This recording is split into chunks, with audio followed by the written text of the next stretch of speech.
લોકો ગુંદી ગાંઠિયા ખાય છે. મજા આવે છે ને છોકરાઓ ખાવાની? ચોસ્તી બોલો તો વાંધો નહીં. હેલો ફ્રેન્ડ્સ, ગુડ મોર્નિંગ, જય શ્રી કૃષ્ણ, જય દ્વારકાધીશ. આઈ હોપ કે તમે બધા મજામાં હશો. તો સવાર પડી ગઈ છે અને સવાર પડતાની સાથે આપણે તો આપણું ડેલી વર્ક છે, જે ડેલી રૂટીન છે એ તો કરવું જ પડે.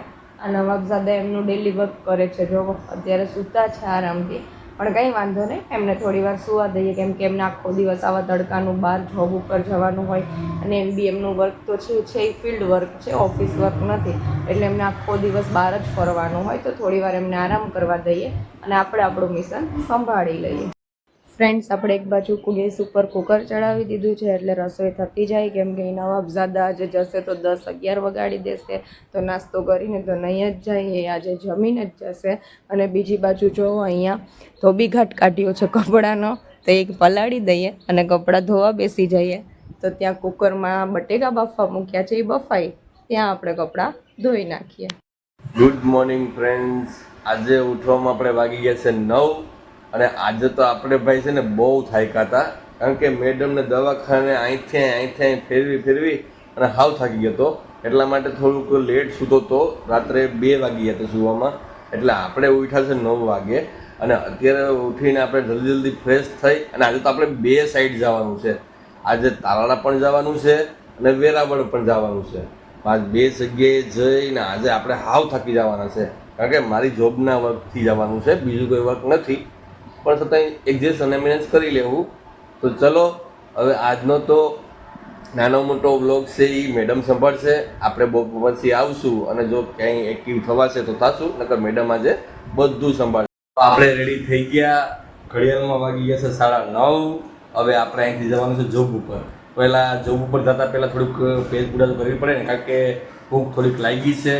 તો એના રીઝનથી મેડમને મેં કીધું કે ભાઈ અડધી કલાકની અંદરમાં જે નાનો મોટો નાસ્તો બને એ મને તું ખવડાવી દે, તો હું એ જલ્દી ખાઈને ભાગી જાઉં. ભાઈ તારે ખાવું તો રોટલી શાક ખાઈ લેજે, આજે મારી ઈચ્છા નથી. એટલે મેડમે આજે શું બનાવ્યું છે તમને બતાવું. જો આજે આલુ પરોઠા અને ચા, ગરમા ગરમ ચા. તો આલુ પરોઠા અને ચા જ પીવાની છે. પછી જવાનું છે જલ્દી જોબ ઉપર, કારણ કે આજે મેં તમને કીધું એમ તારડા અને વેરાવળ બંને જગ્યાએ જવાનું છે. પણ મેં તો આલુ પરોઠા અને ચા હાલ છે. હવે મેડમને પૂછીએ એને શું હાલ છે. કેમ તું ખાલી આલુ પરોઠા એક જ ખાઈશ? હા, તો મને આજે કોફી પીવાનું મન નહોતું, તો ખાલી આલુ પરોઠા. પણ તારે બનાવી લેવી જોઈએ ને. ના, પછી મને આજે એમ થયું કે નહીં પીવી કોફી. આ તો તું બપોરના ટાઈમમાં જમી તો લઈશ ને. તમને ખબર જ છે કે સવારે તમારી ભેગું ખાવ પછી સીધું રાતના. પણ છતાંય ટ્રાય તો કરી લેજે. એમ પણ અત્યારે ગરમીનું કંઈ ભાવતું ના હોય. આ તો એક કામ કરજે, કંઈક ઠંડી વસ્તુ લઈ લેજે, ઠંડી વસ્તુ ખાઈ લેજે, એવું કંઈક કરજે.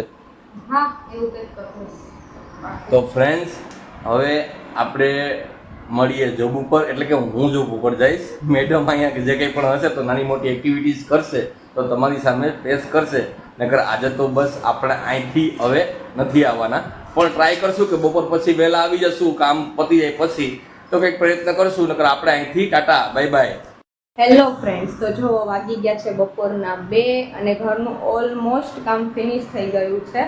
તો હવે શું કહેવાય કે રસોઈ તો મારે કરવાની નથી, કેમ કે સવારે જ્યારે નવાબઝાદા જોબ ઉપર જાય ત્યારે એની સાથે હું જમી લઉં છું. પછી મારી એક માટે પર્સનલ અત્યારે રસોઈ બનાવવા બેસતી નથી. તો ફ્રેન્ડ્સ, કાલ લઈને બ્રહ્મ દિવસે મારે એક્ઝામ સ્ટાર્ટ થાય છે, તો એની માટે થોડું વાંચી લઉં, નહીંતર પછી પેપરમાં જઈને હું શું લખીશ. તો થોડી વાર અત્યારે હું રિવિઝન કરી લઉં અને પછી થોડી વાર આરામ કરી લઉં.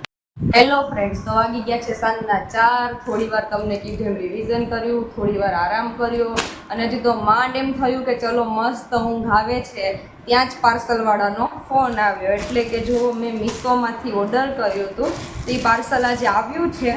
તો હું પણ તમારી સાથે શેર કરું કે પાર્સલમાં પરફેક્ટ છે કે નહીં કરું. જોઈએ આપણે. મને આ છે ને બહુ જ ગમતું, મીન્સ ઉપર કે ને કે ટોપ આવે ને નીચે પ્લાઝા ટાઈપ આવે એવું છે. બતાડું તમારી સાથે શેર કરીને. ચલો ફ્રેન્ડ્સ, મને કમેન્ટ કરીને કહેજો કે કેવું છે. આમ તો વાંધો નથી, કાપડ ને બધું તો ઓકે છે, બટ મને એવું લાગે છે કે આ છે ને મારા બોડી માટે નથી આવ્યું, બટ કોક મારાથી ડબલ બોડીની હોય ને એની માટે આવ્યું છે. તો કંઈ વાંધો નહીં, હવે આપણે આને છે ને શું કહેવાય ફિટિંગ ને એવું કરાવી દેશું સાઈડમાં, કેમ કે આને પાછું રિટર્ન કરીને કંઈ ફાયદો નથી. જુઓ ફ્રેન્ડ્સ કેટલું મોટું છે આ તો. કંઈ વાંધો નહીં, ચલો આનું કંઈક આપણે રિપેરિંગ કરાવી નાખશું અને તમે મને કમેન્ટ કરજો કે મેં આ મંગાવ્યું એ કેવું છે, સારું છે કે નહીં. ફ્રેન્ડ્સ જો વાગી ગયા છે સાંજના 5 અને અત્યારે તમને બધાને ખબર છે કે ચૈતર મહિનો ચાલે છે, તો પછી વિચાર આવ્યો કે ચલો ચૈતર મહિનો છે તો છોકરાઓને ગુંદી ગાંઠિયા જમાડીએ. તો જોવો ફ્રેન્ડ્સ બધા નાના નાના બાળકો ગુંદી ગાંઠિયા ખાય છે. મજા આવે છે ને છોકરાઓ ખાવાની? જોશથી બોલો.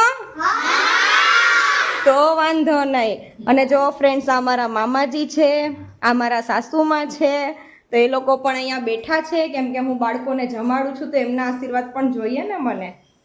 ફ્રેન્ડ્સ તો વાગી ગયા છે સાંજના 6 અને શું કહેવાય કે હવે સાંજની રસોઈની પણ તૈયારી કરવી પડશે ને. આજ તો એ નવાબઝાદા મોડા આવવાના છે.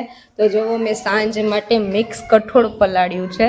તો રાતના આજે મિક્સ કઠોળનું શાક, સંભારો અને રોટલીનો પ્રોગ્રામ છે. તો ફ્રેન્ડ્સ તમારે પણ જમવું હોય તો આવી જાજો.